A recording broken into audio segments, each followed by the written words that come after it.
Hi, and welcome to my channel. My name is Natalie, and I'm the Crafty Counselor. If this is your first time here, welcome. Hi, I'm Natalie, the Crafty Counselor. If this is your first time here, welcome. I'm glad you stopped by. No, that's not how I want to do that. Get your head in the game, girl. Hi, and welcome to my channel. My name is Natalie, and I'm the Crafty Counselor. If this is your first time here, welcome. Thank you for stopping by. If you've been here before, welcome back. In today's video, I'm going to show you how I convert this Epson Ecotank 15000 wide format printer into a sublimation printer.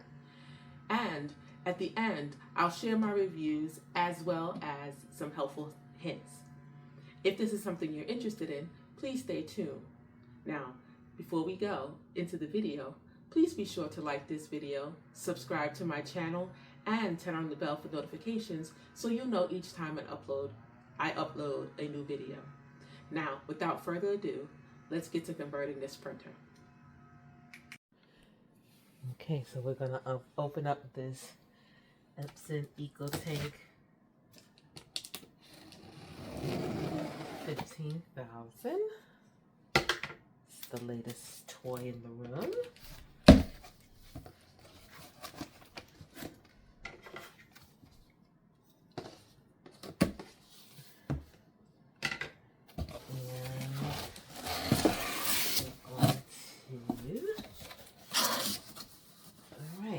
So first thing I notice is that it comes with this, but we are not going to use this to download the software. We're going to download the software from the website, because then this way we can be sure we have the latest drivers and everything. So we're going to do that. We'll put that to the side.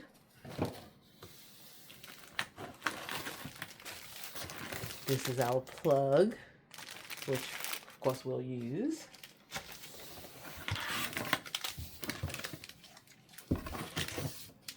Okay, this is the ink that comes with the printer, but we are not going to use this ink, so we are going to put it to the side.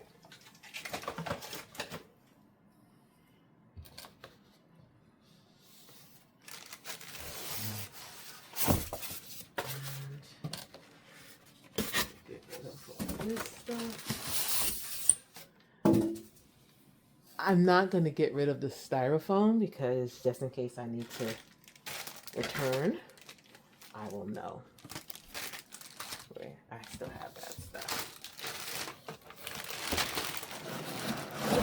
Okay.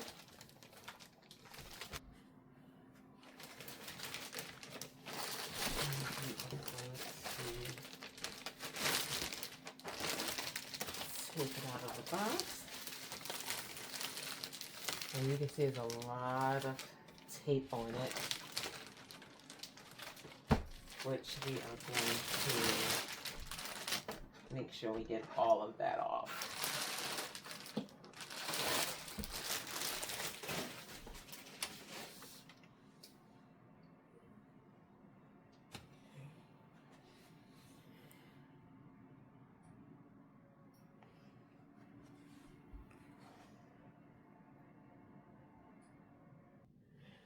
All right, well, we're going to start taking off all this blue tape.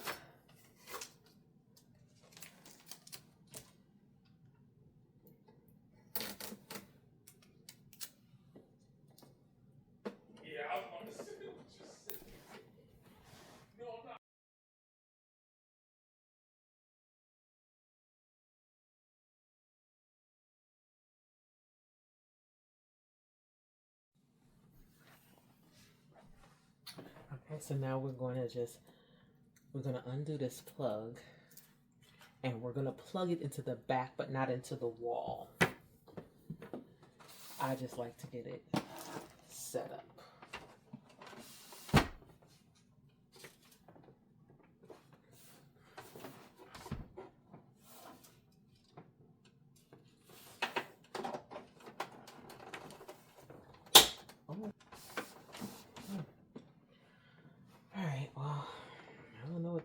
That's so loud, but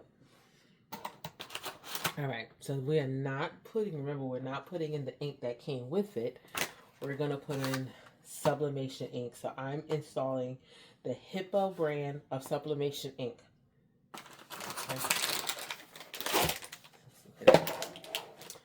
So here we have black, which will go into here. Then we have cyan, which will go into here. Magenta, which will go into here. And then yellow, which will go in here. And you want to go in order to ensure that you're putting the right color in the right chamber.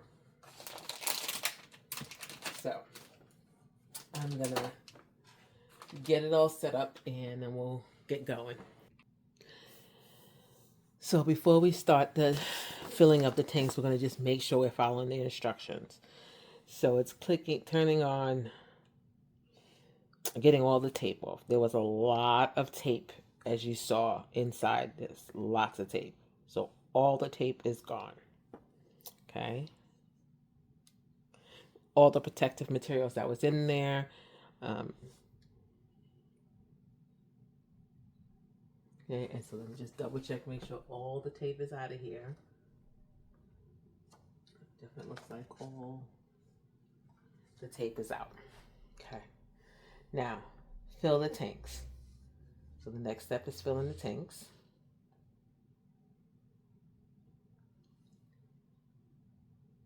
We make sure inside here, let's get you a little closer so you can see.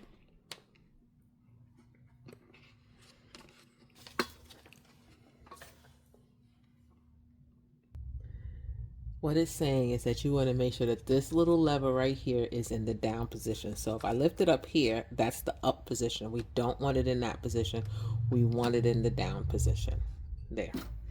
Then we open this cover, and now we're going to put the ink in.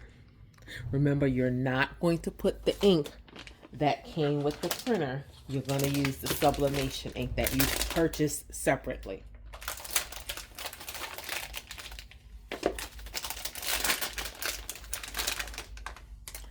So I'm going to open up the black. Okay. If you notice, this has this little knob here, and our top has that little top opening there, and that's going to make filling the tanks very easy. So you just put it on, push down, and the tanks are filling.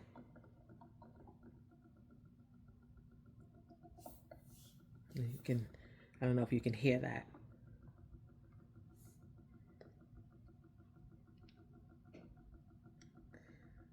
Okay. Our next color will be cyan, so I'm just going to sit that right here until the black is done. I'll pull you out a little bit so you can see. So you can see the tanks filling up here. So I have stopped hearing it, and so I'm assuming that it is done. Yeah, this bottle feels empty.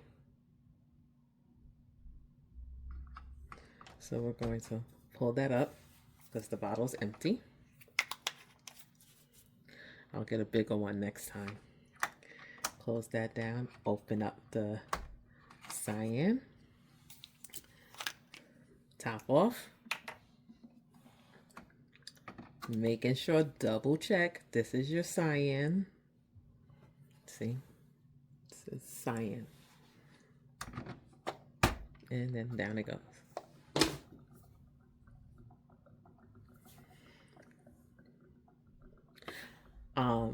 Be sure that you are putting the right color in the right chamber so that you don't mess up. Also, make sure that your ink is not expired, and it has a longer life. So this doesn't expire until 2027, so that's a good thing. You can see the chambers filling up here. Cyan in the C here.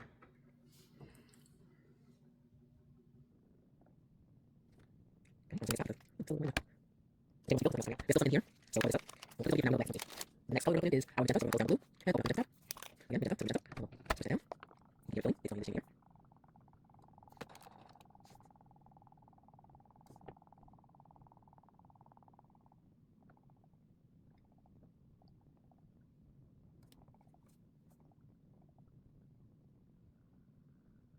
Now it's top, so we'll put the top back on. Put that little bit in there, close down magenta, open yellow, and we'll go with the yellow.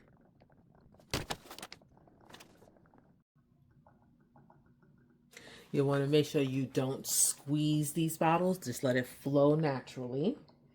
And once the tanks are filled, you're going to notice the black may not be as full because it is a larger tank and I didn't have a large bottle. So I only had a 100 mils bottle. So that's why I didn't go completely to the top, but that's okay.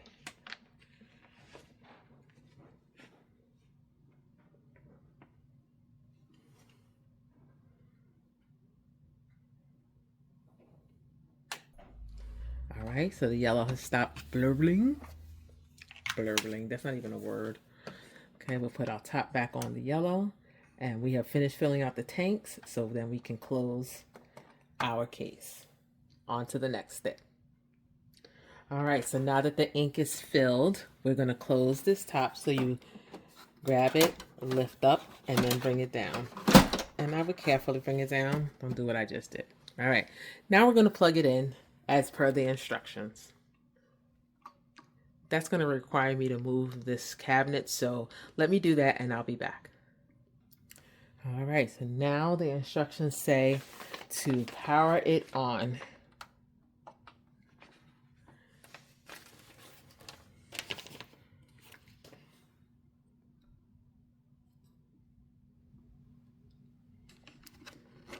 All right, we're going to choose our language, which is English, USA,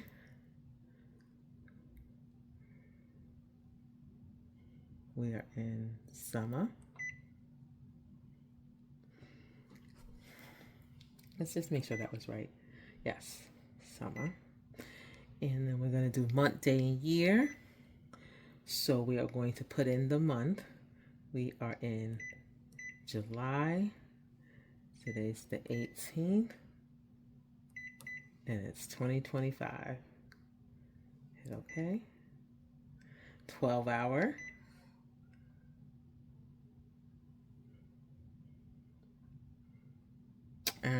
The time now is, it's 6:45. So we go 0, 6, 4, 5 and hit PM and then okay.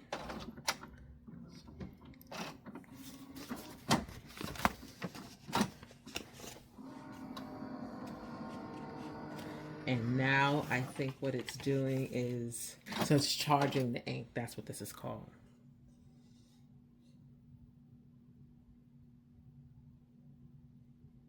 See the Start Here bundle with your printer or on the website to complete the installation.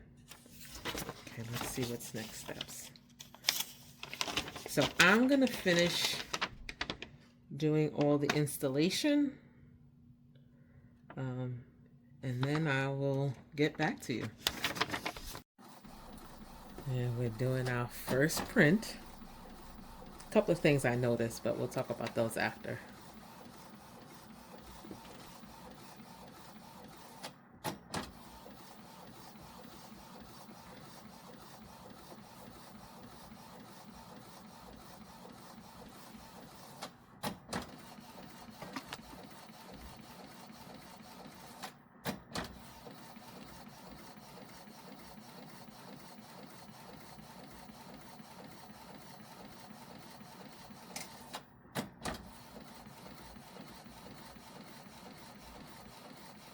I do notice that the colors are nice and bright and vibrant.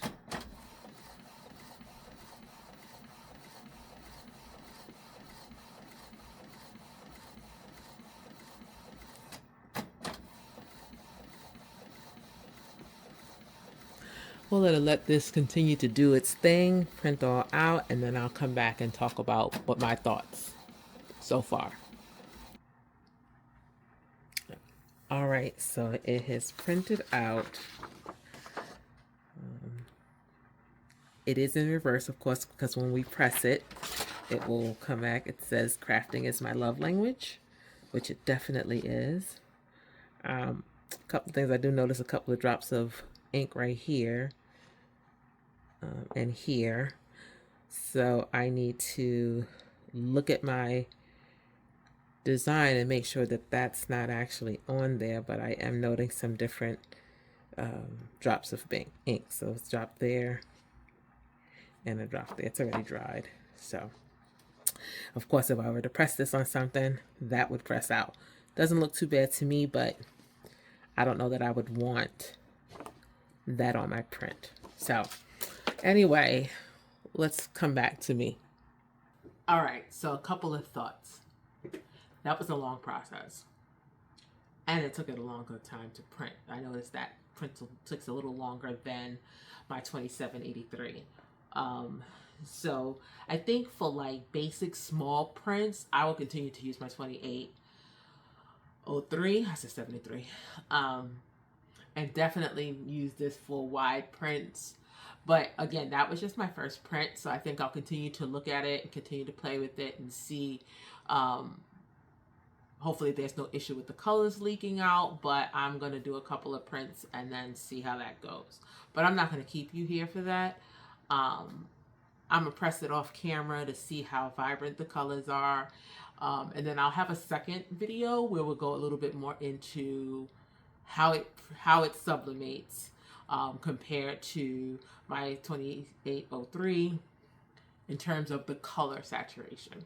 So anyway, I know this was a long video, and that's because my long process to install, but it's installed. I'm excited to see, the difference when making the wide print. Again, a couple of things to remember is as soon as you put the sublimation ink in the system, you have voided your warranty. You want to use sublimation ink, so make sure you do that, and you do not put in the ink that comes with the printer. Make sure you do not do that. So my suggestion is as soon as you get that ink out, put it someplace separate. Don't put it near your printer because you might automatically grab it. Make sure that when you purchase your sublimation ink, you're purchasing it from a reputable buyer. I use Hippo ink. That's what I started with, and that's what I'm going to stay with. So use the ink that's going to work best for you, but I would suggest using a replicable, whoa, that word wasn't coming out right. A replicable vendor.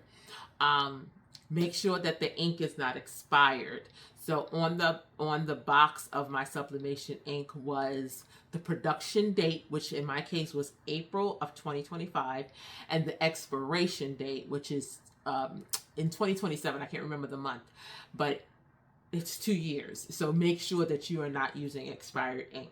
So do that. Patience with installation is a key, because a couple of times my installation on my computer felt like it was getting stuck, but it did pop back in. So be patient. Don't push it. When you're filling the tanks, don't squeeze the bottles. Just put it in and let it go. You'll hear when the ink stops flowing, and that's when the tanks are full. Plus, you can also see that on the on the chambers. So do that. And at the end of all of this, it's about us creating things for ourselves, but don't let this stress you out. Really, if you start to feel yourself getting stressed out, take a break. And that's with anything, right? If you start to feel stressed out about something or you can't figure something out, take a break. That's what I did. When this thing stopped acting funny, I took a little break. I came back to it, figured out what was going on, and then moved forward. So that's it for me today. I hope that you liked this video. If you did, please be sure to give it a thumbs up. If you haven't already, please subscribe to my channel. I'm really trying to grow, but I need your help. So please subscribe to my channel and ring the notification bell so that you know each time I upload a new video. Well, until next time, have a crafty day.